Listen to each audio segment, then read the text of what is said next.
শীতের পুঁই শাক যে ফুল চলে আসতে শুরু করেছে।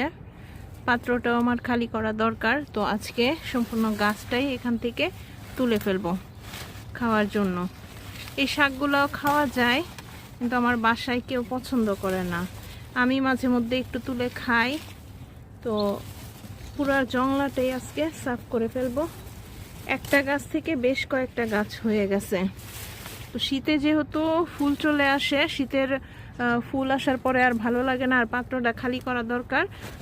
এখানে এই পাত্রে আমি টমেটো গাছ লাগাবো। একটা ডাটা থেকে ছড়াইতে ছড়াইতে কতগুলা হয়েছে মাশাল্লাহ।